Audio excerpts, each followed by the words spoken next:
Assalamualaikum warahmatullahi wabarakatuh. Salam, kita kembali belajar tentang pendidikan vokasi, dan pada kesempatan ini saya Sheila Sylvia bersama dengan Bapak Abdul Rahman. Pada kesempatan kali ini kami akan melakukan video kolaborasi kami dari Prodi Pendidikan Sosiologi Antropologi. Sebelum memulainya, marilah kita berdoa terlebih dahulu sesuai dengan keyakinan masing-masing. Berdoa dimulai. Berdoa selesai. Kali ini, kami akan membahas mengenai pernikahan link and match.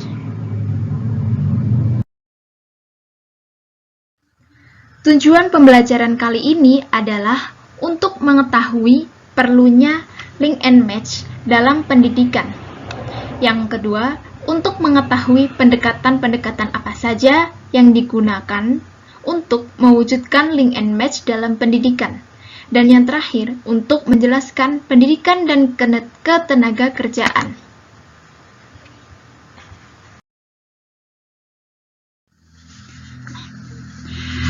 Di sini, tingkat pengangguran terbuka menurut jenjang pendidikan 2020. Di sini tersedia mengenai gambar dari yang warna pink untuk SMK, yang biru untuk SMA, dan kuning untuk program diploma 1, 2, dan 3.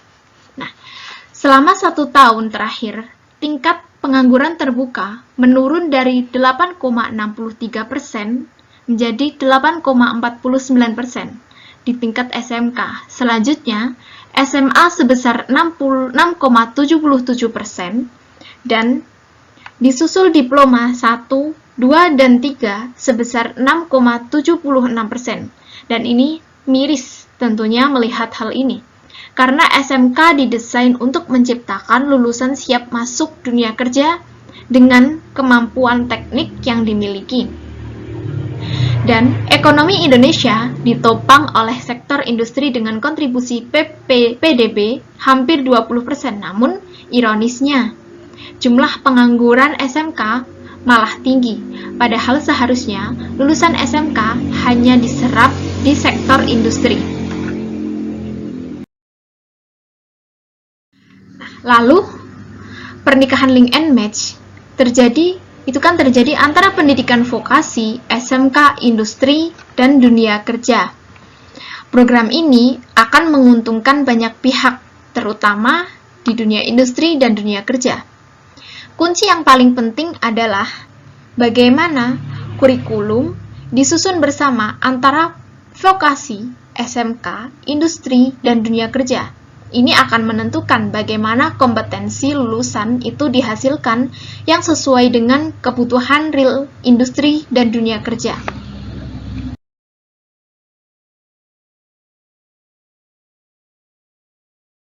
Pengertian dari kompetensi apa sih? Kompetensi yaitu aku bisa apa atau aku mampu apa. Jadi seorang lulusan SMK atau vokasi ketika lulus maka harus berani menyatakan diri aku bisa apa atau aku mampu apa. Bukan ini ijazahku, please tolong terima aku kerja.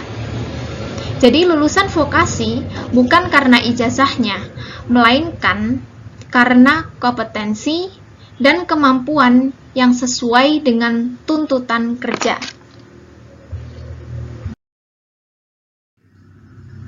Nah, di sini harus ada gagasan ide untuk mengembangkan kurikulum yang benar-benar mampu menciptakan kompetensi, yaitu hard skill yang kuat serta soft skill yang kuat itu harus seimbang. Dan yang paling penting adalah attitude, integritas, kejujuran, karakter, siap kerja, fighting spirit, dan pantang menyerah. Untuk memajukan pendidikan vokasi dengan menjalankan program yang pertama, pernikahan paket 8+1. Dengan menerapkan kebijakan program link and match, paket 8+1 bukan sekedar MOU dan foto-foto di media, melainkan harus menjalankan pernikahan yang erat. Kemudian yang kedua, melakukan rebranding pendidikan vokasi.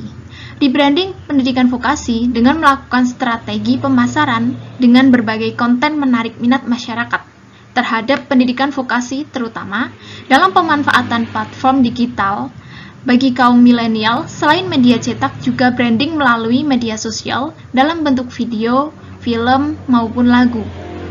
Dan yang ketiga, dengan merombak mindset sumber daya manusia dari pendidikan vokasi.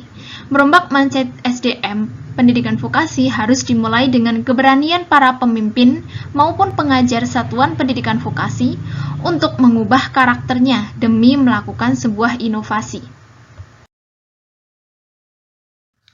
Nah, di sini terdapat paket 8 pernikahan 8+1. Untuk yang pertama, kurikulum disusun bersama industri, di mana materi training dan sertifikasi di industri masuk resmi ke dalam kurikulum di kampus pengembangan PBL. Yang kedua, dosen tamu industri rutin mengajar di kampus malam per malam 50 jam per semester. Yang ketiga, program magang terstruktur dan dikelola bersama dengan yang terbaik. Yang keempat, komitmen kuat dan resmi pihak industri untuk menyerap lulusan kerja. Kemudian yang kelima,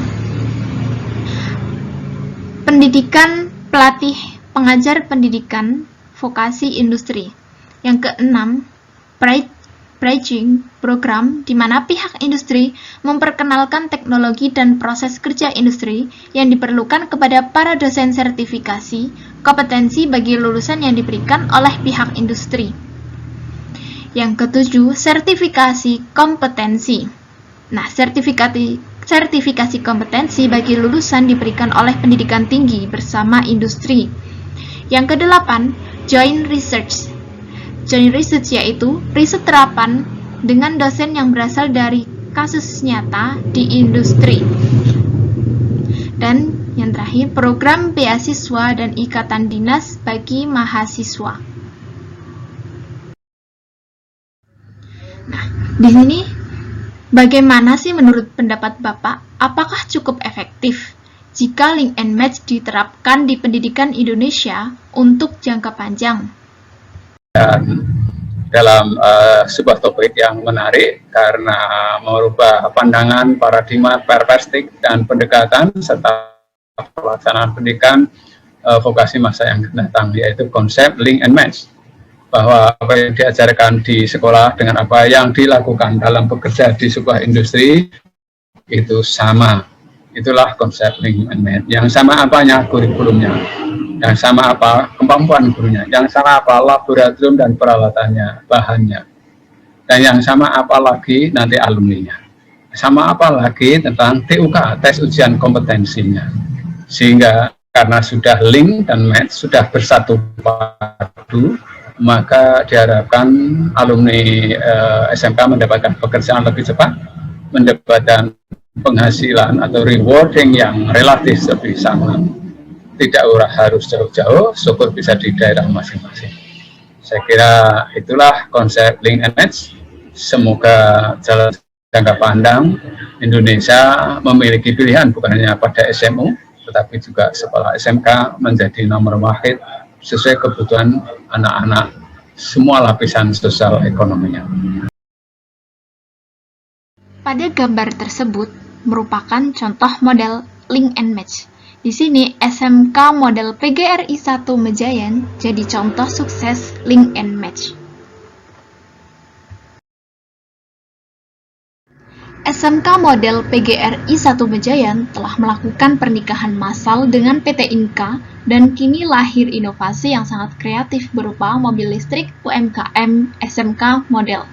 Ini diambil dari berita1.com. Selanjutnya kita akan melihat video contoh dari produk hasil link and match oleh SMK.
Video tersebut bentuk kolaborasi yang baik.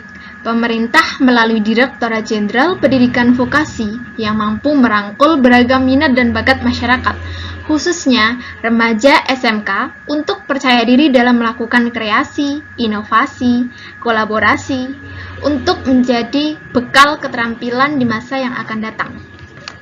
Nah, adapun kesimpulan yang bisa kita ambil dari hasil diskusi ini, masih banyak tenaga kerja yang kurang terampil dan inovasi untuk mempercepat perkembangan industri. Jadi, perlunya sumber daya manusia industri yang kompeten melalui pendidikan vokasi untuk mendapatkan perhatian, khususnya dari banyak kalangan aspek yang dirugikan menghadapi tantangan, utamanya menyelaraskan kebutuhan industri dengan kurikulum di perkuliahan. Nah, sistem pendidikan yang dapat menjawab tantangan adalah pendidikan vokasi berbasis kompetensi yang lean and match dengan industri, yaitu pendidikan yang mencetak tenaga kerja dengan terampil khusus sesuai kebutuhan masing-masing industri. Dan di sini sebelum mengakhiri pembelajaran hari ini, terdapat learning assessment dan disediakan 6 bentuk soal uraian yang bisa dikerjakan melalui Google Form, dan nanti linknya akan dikirimkan atau dicantumkan melalui deskripsi yang ada di YouTube. Kemudian ada juga LKDP dengan buatlah ringkasan dari video hasil wawancara dengan Dirjen Vokasi Wikan Samarinto, tulis poin pentingnya di kertas, kemudian nanti linknya akan diletakkan juga di deskripsi yang ada di YouTube.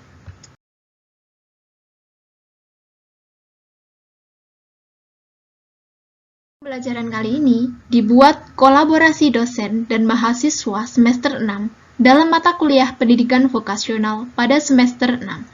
Program Studi Pendidikan Sosiologi Antropologi Februari-Juni 2021. Cukup sekian kolaborasi hasil diskusi kami, Saila Sylvia, dengan Bapak Abdul Rahman, pamit undur diri. Assalamualaikum warahmatullahi wabarakatuh. Terima kasih. Assalamualaikum warahmatullahi wabarakatuh.